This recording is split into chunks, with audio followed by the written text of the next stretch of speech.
Day 4 of Monaco Yacht Show, and this is the last day. So the first thing I did this morning was come down to see Pershing, because they have the Pershing 140 in the show. I have never been on board this yacht. I don't want to do a review talking about things I don't know about, so I'm here with Antonio Cacciopoli, is that right? Yes, that's right. What's your role in Pershing? I'm a sales area manager, EMEA sales area manager. So sales In the area sales, manager. yeah, exactly. Oh, in the US? No, EMEA, Europe and Middle East. Europe and the Middle East. And Antonio is very kindly going to show us around the yacht. Yes, so we'll. please. Well, thank you very much. Surprisingly high out of the water, isn't it? Here? Yeah, it is. Also because underneath this we have the beach club, which is huge. So actually it opens up on the two sides and on the back. When it's fully open, the beach club is super big. I can show you some picture because today it's not possible to open it fully. Yeah. No, that's absolutely fine. And this is a Fulvio Di Simone design. Fulvio Di Simone design, yeah, external and also the interiors. We made it together with our internal architect, and you will see the yacht inside is fantastic, really. I am looking forward to it. So you've got the elevated area here with sunbathing. Correct. And then a few steps, for the dining area. So that's also nice to have a lower deck here because you have lots of privacy from the dock, so nobody can see you. But you still have the chance to see around you, the sea. You have sea view on the two sides because of the wing, and this part has been built in glass in order to have a nice view. I get you. Yeah. So it's all open and always in the shade, and the wind coming in, so it's a fresh, really fresh area. And this is built to RENA, I guess, classifications. Yes. Have you had any requests for NCA or for charter? It has to be checked. Yep. Something we should check. It'd make a wonderful charter yacht. Yeah. So that's the main saloon. The length overall is 43 meters for a beam of 80-55. And in fact, you see the volume inside this saloon is amazing. Yeah. I love the features with the leather straps. Yeah, Can you see that, Slava? Really Italian style. Yeah, very, very beautiful. And so all of this is still Fulvio Di Simone? Yeah, exactly. Yeah, we did it together with him, and actually the choice of the colors and the combination between materials has been done very good. And differently to the other yachts in the Pershing range, this is aluminium. That's a full aluminium ship, absolutely. The choice of the aluminium has been done because of the weight. So also during the construction we checked constantly the weight of the boat because we wanted to go fast with this ship, and in fact the top speed is 38 knots, which is a 38. lot. Yeah, on 140 for 140 exactly. And she has 4 engines by MTUs, 4 times 2,600 so horsepower. Over 10,000, yeah, exactly. And jets, I guess. And jets, yeah, jets. So in the Pershing range, the smaller yachts, let's say, will have Arneson, or maybe not Arneson, but surface drive. Top system, surface drive. Right, it's an Italian brand which now is together with us since many years. Yes, on the serial production, all our boats has top system surface drives. Up until what size? Up to 9X, the Pershing 9X. So the 9X has the surface drives. Correct. And then the next model up is the 10. This one. You go from the 9X to the 140. Yeah. We had in the past the 108 with triple engine and surface drives. And the 115, yes, this was in jets actually. And they were all in fiberglass. So for us, this is the first time we're using a different way of construction. Material. That's why this ship has been built in the CRN factory. I know that place very well. Super Yacht division in Ancona. Yeah. And they've been done really an amazing job. Yeah. Just for the benefit of the viewers, Ferretti Group have taken an interesting approach to yacht building because it's such a big group of companies. The production facility in Ancona, which previously was building CRN and some of the custom line ranges, is now used across the board for all of the larger yachts. Correct. Which I think is a very smart idea because you've got the engineering there, you've got the skill set. We're using the knowledge of the factory of the shipyard. So also Riva is building their 50 meters. The full production of custom line is now completely in Ancona. And all the other CRN. And it makes sense because there are people there that are quite used to working with aluminium. Exactly. Whereas you can't expect the Pershing workers to switch from composite to fiberglass. aluminium. Great, let's take a look. I'm enjoying this. How many of these have you sold so far? That's a number 2. This is number 2? Yeah, sold and delivered 2 seasons ago. And we are now building a number 3. Excellent. Which is sold. So that's a success story. So if somebody wants one of these, the next available will be... well, we are also dealing a number 4. So we are saying that the next style available is AL5 for summer 24. That's so good. Which is an impressive result for us. We're very happy about that. Well, since I used to work at Ferretti Group, it's a lot of new people, new management, new investments, new energy, new drive, and it's really, really exciting to see. Yeah, absolutely. So that's the owner area. There is this cinema room with a big TV. Oh, okay, I didn't notice that. And very comfortable sofa. Big desk. And that's the master cabin. Oh, this is sensational, isn't it? Yeah. Full beam with huge side windows on the 2 sides. A lot of natural lights coming in. Absolutely wonderful. Also the clearance in the ceiling is is notable, especially when you look from the outside of the yacht, and it's got a very low profile appearance, but actually when you're inside that's the point. I mean, if you have to build something that says very fast, volume sometimes is not easy to have such a huge volume in the interiors, but in this case the architect did really a great job. Let's take a look at the few steps, and there is the wardrobe area. This is very cleverly done because I've seen some other yachts that have a similar idea, but they have it all open. And if it was me, I'd feel uncomfortable about using the bathroom when it's so open to the rest of the cabin. The rest of the cabin, correct. After you, we'll let you lead us on to the next area. We go to the lower deck, where we have 4 guest cabin. The VIP is in the front. So here you can see the... Very nice. I love that feature there. That's very, very clever. That almost gives you the impression that you're on the main deck. Exactly. But actually, of course, we're below deck level. How much can somebody personalise one of these as far as the interior design goes? Well, depends when you decide to buy it, of course, but you can, of course, choose all the materials, the colors, in order to give your touch to the boat. So somebody buying hull number 5, for example, they can sit down with Fulvio and yourself. Correct, and they make their own choice about the interiors.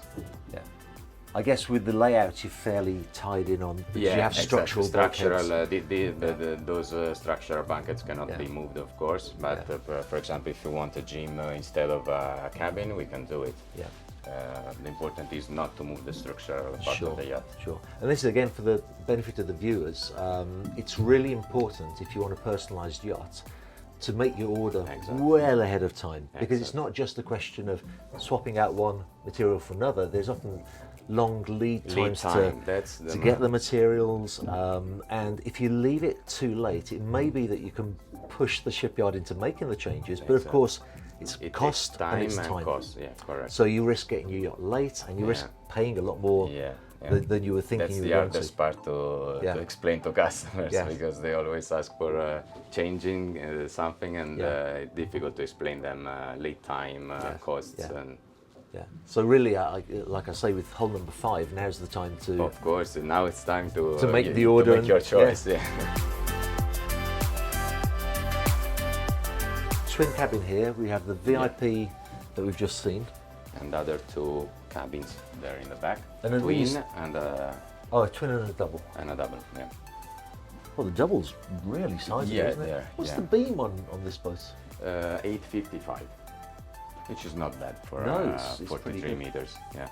Considering it's at 38 knots, it's not easy to...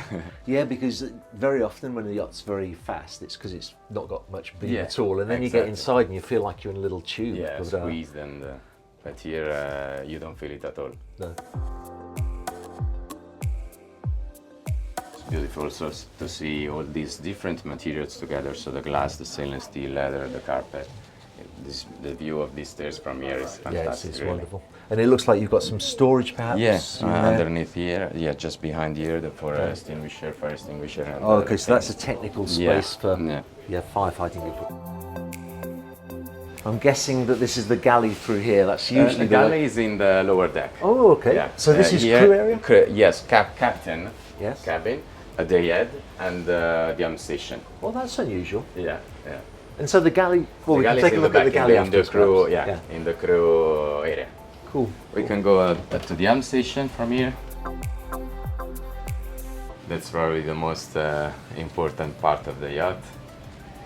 Unusual to see one single screen. Yeah, exactly. We tried to let's say to have those super big screens. They all touch screen.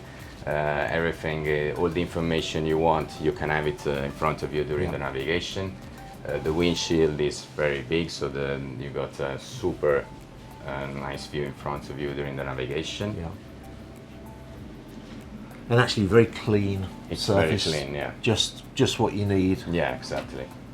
That's the joystick for maneuvering.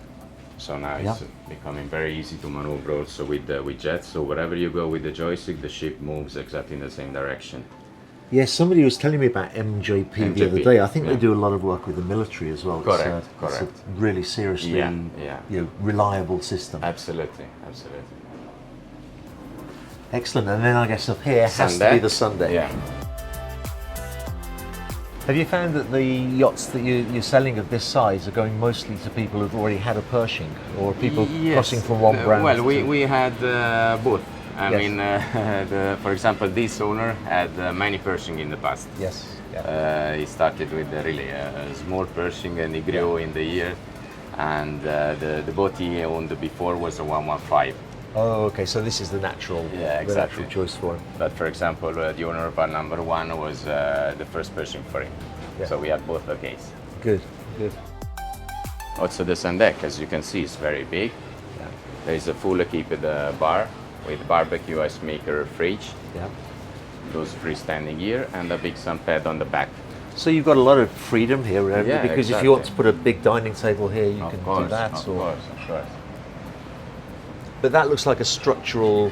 Yeah, and there are also the life raft underneath. So it's a storage for the life raft. So actually this ship has 4 external areas to enjoy with all your guests on board, because you got the beach club, cockpit here and in the front. And you will see in the front, it's amazing. We also have a jacuzzi.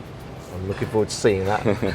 And actually your cockpit is almost like 2 areas in one, isn't it? Because you've got the 2 levels. The 2 levels, correct. So you can really enjoy the external areas with all your guests. Even if you have 20 people on board, you have plenty of space to be and to enjoy. That's right.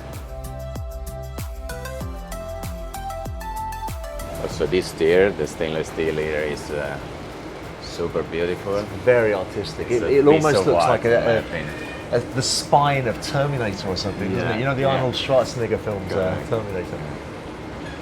Although I'm guessing you probably tried to make it fairly light at the same time because of the importance for performance. But yeah, you're right, it looks so robust, doesn't it? We go to the bow from the sidewalk. That is a day head. Oh, okay. So actually the boat has 2 day head on the main deck. Yep. That's a great idea, putting it here, because actually a lot of people are going to be swimming in the sea and then they need to use the day head. So instead of going inside and they're all wet, they can use this. Actually, I'll let you through there, Slava, so you can see that.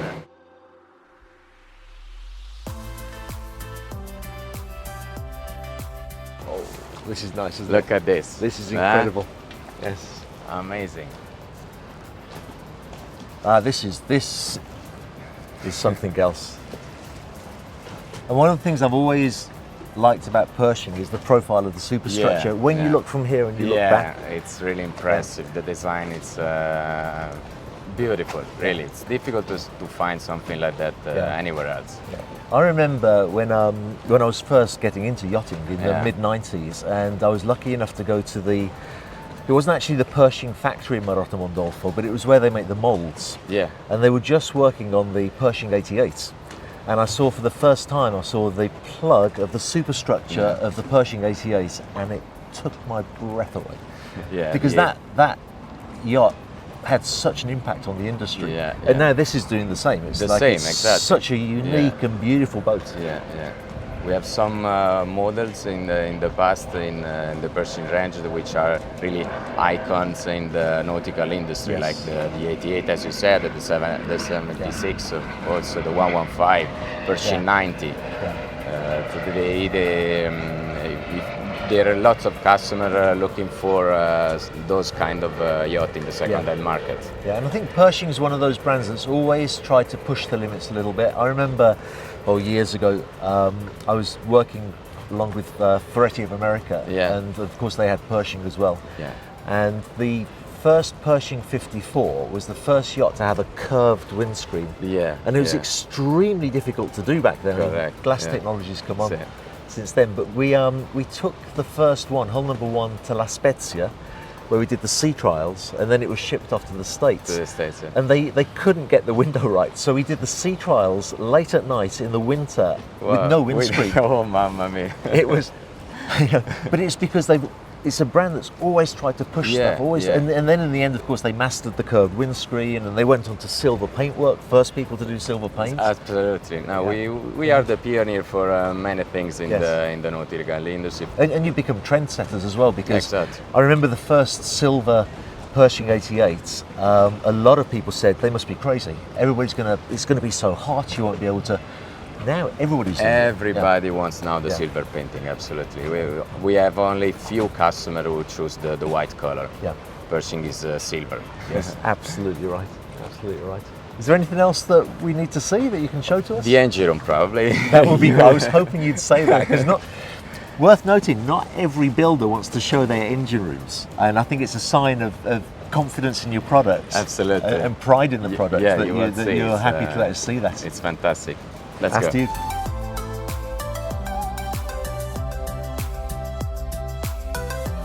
Impressive, It's incredible.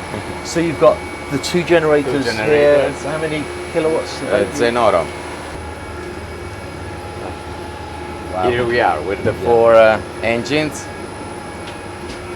I don't know how you're going to film this, Slava, but you can see they're quite sunk. They're quite far sunk down, aren't they? The engines, which I suppose is to give as low a centre of gravity as possible to the yacht, in order to give the best balance possible. And also the soundproof system of this ship is fantastic. You cruise at 30 knots and you don't even notice the engines are running. The comfort is fantastic. You feel more air and the noise of the water. Really? And not the engines. It's unbelievable, really. And of course with jets, it's practically no vibration at all. No vibration, exactly. And you're able to actually get a lot into a relatively small space, but you still have plenty of room to walk around and to do the maintenance on the engines. That's wonderful. But behind this, there is a big effort in order to really to install all those things and in such a practical and technical way. And we all know that yachts are very, very expensive items, but when you start to look around and you see this, you understand where the money goes. I mean, the engines alone, goodness knows how many hundreds of thousands they cost each. And now this is interesting because we have quite a swell here. This is one of the worst spots in the show for the swell in the port. And the criticism that sometimes is levelled against them is that the water will slap up against. But look, absolutely nothing. No, in fact it's... It'd be typical if a big wave came over there, wouldn't it? But actually I noticed that the boat next to you has got a big problem with slapping against the swim platform. It's moving much more and yes, a lot of snapping underneath the platform. And even though this is one of the worst spots in the show for that, it's one of the best spots for you because you can open up and also people can see the boat from the outside. Yeah, that's right. So this looks like this is... That's the crane for the tender. Okay, so when you're at anchor, tender out, furniture in, and it's a beach club. Correct. And I guess you'd get a 6.5 metre tender? 570. 5.7 metres. Plus a jet ski there. Which is plenty comfortable for all of the guests. Absolutely. So also this part opens up like this one, and we have also this portion to be installed here. Oh, I see. In order to walk all around the beach club. That's nice. That when it's open, it's really super huge, big. This platform slides back, so it gives you more space outside, and the arch door, of course, opens up. Yeah.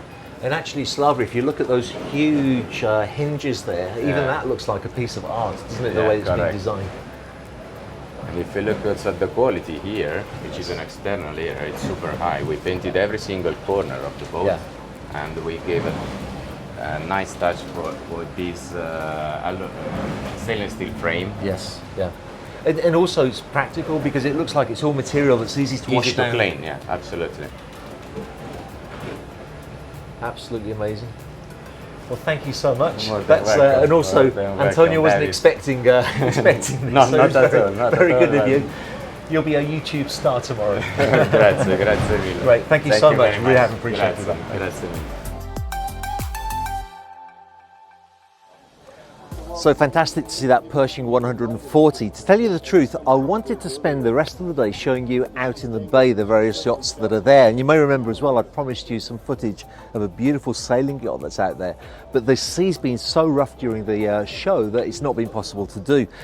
Just to be clear on that, it's not a question that the yachts in the bay unsteady or unseaworthy, far from it. The problem is that we film from a tender, which is very light, and when the sea's rough, the tender's up and down so much it's impossible for the cameraman to be able to get a good shot of anything.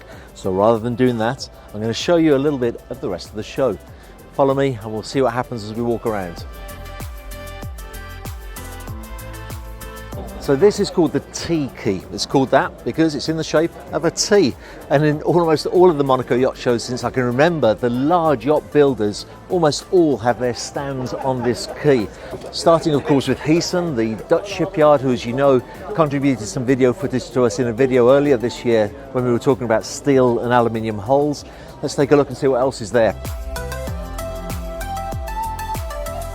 I actually bumped into the CEO of Oceanco a few days ago and he was telling me how well business is going for them. They tend to do very, very large yachts, and this is one of their concept yachts here. A lot of what you see in terms of models will probably never be built, but it's just really to give yacht owners some ideas for what they might like to do with the yachts that they do build. We have Amel's Damon, which of course a lot of those videos that I've done about their Explorer yachts are hugely popular. This is the company itself represented here at the show. Silver Yachts. Now, if you've heard of the yacht Bold, that was built by Silver Yachts. They don't build a lot of yachts, but the ones that they do are very, very distinctive. It's an Australian-based builder, making their way all the way over here for the show. Possibly one of the most famous and historic names in the business, Fedship, which is considered as to be the absolute pinnacle of quality in yacht building. I've been lucky enough to film a few of their yachts. And my old employer, CRN, who are based in Ancona in Italy. CRN is actually Costruzioni e Riparazioni Navali, so it's construction and repair work of naval things. And today, of course, one of the biggest names in large yacht building. I think probably the best thing we can do from here, rather than keep going in that direction, is to take a look in one of the tents where a lot of the super yacht builders have an additional stand. So let's go and take a look inside and see what's there. Also, because if you look on the hill there, I think it may start raining.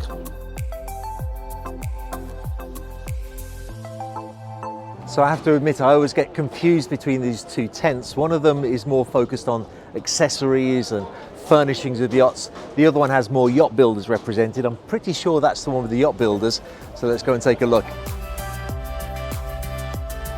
Now, this is something worth knowing about, because when people build a completely custom yacht, they have certain allowances for certain aspects of the yacht. So one allowance is for the interior cabinetry, which, as you can imagine, is a particularly expensive allowance for the yacht. But you can, if you wish, upgrade that allowance, pay a little bit more, and this company here, List, is well known as being one of the premier cabinetry makers in the whole of the industry. As a matter of fact, when people are looking at certain yachts, they'll say it's a List interior, really as a benchmark of the quality of the yacht. You well? Very well, my friend. Good, good. Good. How's it all going? Did you pass by the Latitude Yacht stand? We're going now. Yeah. So go and see. Have a look. I will. Something really interesting. I know. I should tell you, you're on camera. So if you don't want to make a big announcement just yet, don't. So I can do a teaser. Yes. Maybe Are you going to come with me? Yeah, let's go. Let's go. Sorry, let me just very quickly say a bit to camera because this is really interesting here. You may remember in some of my videos I've talked about the fact that not all yachts go over the Atlantic on their own bottom. And this is without a doubt the most popular solution for taking a yacht over the Atlantic if you don't want to do it on the yacht's bottom. Have a look at this. These huge ships actually partially sink with water, allowing the big yachts to float in. Then when they get to their destination, the water is drained out and they can simply float out again, which is without a doubt the kindest and the gentlest way to take a yacht across the Atlantic. Let's go on. Oh, here's Latitude here. He's the man. I know. How are you? Yeah, very well, thanks. Very, very well indeed. You're actually on camera at the moment. Oh, I see. And the viewers that have seen the video about Valkyrie, Yes. this is the genius behind Valkyrie. This is the designer who's actually designed it. How's everything going? Everything is good. We are getting loads of interest for the Valkyrie 75. Oh yes, here we are, look. Yes. You got a lot of interest for it. So I remember, David, you had a very pleasure. You put our 229 meter on your channel. That's right. Yes, and I also saw loads of people already watched this video. And this year, we slightly reduced the boat, size of the boat. So how big is this? 75 meter.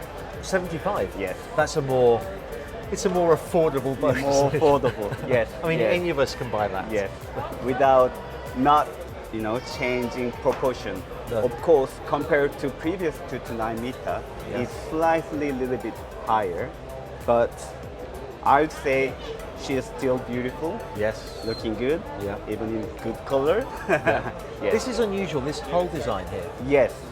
It's actually based on Hammer Johnson Kalila trimaran concept. Yes. Because I also worked on that project.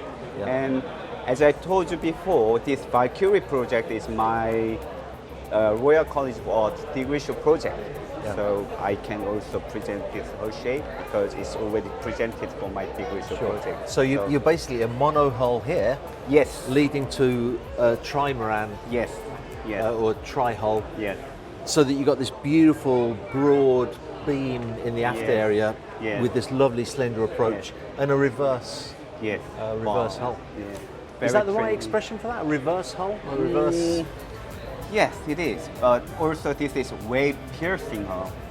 So when you imagine when you were a kid, you were riding a bicycle. Your parents probably put very tiny wheels. It's same like this.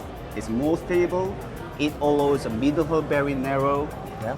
So it pierces the wave. Yeah. That's why name is the wave piercing hull. So it gives more volume, more stability, and less fuel consumption. And is this glass here? Yes, this is glass. So that's going to be a huge amount of light coming into the side, isn't it? Do you think you can do that with one single piece of glass, or will you have to? No. In reality, we are going to put structure in the middle. Yeah. And we will divide the glass. But from the outside, all you'll see is the black expanse of the glass. That's fantastic. Yes. Excellent. We need to carry on filming, but I'll pop back a little bit later and say hi to Valdis as well. Yes. Thank you for coming. Good to see you. This is a brand that's not so well known, Cush Yachts, but they've actually built some incredibly important yachts over the years. I'm trying to remember the name of one of them, but certainly White Rose of Drax, I think, was built in Cush, and they've built some other very large stuff as well. It's just an interesting company. And actually, if you're here at the show with a client who's looking to build a large yacht and you've already got the blueprints and the ideas, this is certainly a stand that you'd pass by and have a talk to. This is my brother Alex, who sells yacht coatings. That was a joke, of course. The Westport yachts, who of course are huge in the United States. When I was filming in the Bahamas, they just seem to be all over the place. They have a presence in the Med. You do see some Westports in the Med, but predominantly it's definitely a United States clientele that they have. But of course, it's good for them to be here at the Monaco show. And that actually is it as far as the boat show is concerned. I'm going to go and talk to Valdis for a few moments. After that, I'm going for a beer, and you're invited to come with me for a beer because it's very interesting who you meet at Stars and Bars in Monaco. Let's see. So I'm at Stars and Bars in Monaco. It's a great place to come for beers. It is where the reprobates of yachting tend to hang out. And talking of which, I've bumped That's into why David's here. Tristan Mortlock, super yacht captain, and E. Sisman, whose name nobody knows. Right. So, have you had a good show? I only did today. I arrived at midday. I've been working, as you know, all week. So within a small period of time I had, managed to see what I wanted to see. Yeah. Good to bump into you and some fellow other YouTubers as well, and bumps into Bob Dennison. Yes. He just gives you a stick. I know. Yeah. I know. You see David Steele, tell him to piss off, you know. And you beat me to the punch because I wanted to be the first one to get a Monaco Yacht Show video out, and you got it out instead. Yeah, that's what happens when you don't sleep. So. Do you remember the first time we met? I do. It was 2017 Monaco Yacht Show, and I was so terrified of getting in trouble because I still work in the industry. And he came up and he goes, "Oh, you're East Eastman," and I was like, "No." But now you seem more relaxed about that. You're not so. I mean, you get recognised, I'm sure. Yeah, and also I'm older now, and my time in the industry as a crew member is, you know, there's not as much. There's more behind than there is ahead, you know. Yeah. So I'm not too worried now about applying for other jobs and stuff like that. Yeah. So I'm a bit more relaxed about it. And I get the impression that it's easier for you to get on yachts now than when we first met. I tried to get you on a yacht. Do you remember? And they were having none of it. Right. It's a little bit easier. It's not as easy for me as it is for you. I don't have the network in place, and it's just very much word of mouth. And so if I get on a boat, I'm lucky. You know, Yeah. I'll just. Which is on the such fly. a shame because you've got such a wealth of knowledge to put across, and I love the way you do the videos. Right, That series of the sinking of Yogi was so interesting, so well researched. Yeah. That was I did that in lockdown in Peru. I was in Peru and I did that, and I thought, well, I've got nothing else to do, so I'll do some deep research, and I've been thinking about it for a long time, and then that just gave me the opportunity, and it was I spent like 3 weeks researching to make those videos. So it's a real deep dive into a subject, and I'm working on another one, but it's just so much work, and I also need to be able to visualize what I'm doing in the video, and that's why it's taken so long. But I am working on another. So. And for you, Tristan, this is I know that I'm sure you'll make the announcement on your own channel in your own time as to what direction you're going to go in. But now, of course, AWOL's sold, isn't it? AWOL sold in June.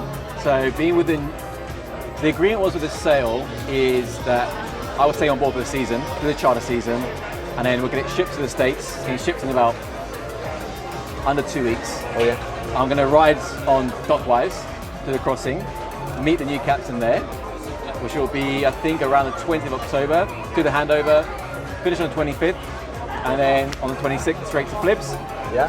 The boat show might see you there. Yes, I'll do another video like this one. There. Yeah. And then from there, everybody's asking what you're doing next. Thank you very much. Great. Thank you. 2 Heinekens Neat vodka. and a bottle of vodka. Cheers, boys. Yeah, cheers. Ching, ching. Cheers. Yeah, cheers. Cheers, and cheers to all the viewers as well. Cheers to the viewers. Remember to subscribe to the Super Yacht Captain YouTube channel. Actually, in post-production, we should put everybody's URL of our respective heads. So you can say Everybody's asking what's happening next. Yep. And you know what's happening next? I'm No, going to tell you. I was going to say, I'm I'm sure gonna tell you. you'll say it on your own It's channel. still kind of working on it. I don't want to say anything until it's done. So once it's done, then I will announce it. You pretty much know what's going on already. I'm pretending not to. You're pretending not to. My innocent face. The trust is now all into you. You know what you're doing. And I was talking to E. Sisman, Dan earlier, and explained to him the next project as well. So yeah, Looking forward to it. I'm sure the viewers will enjoy as well. Yep.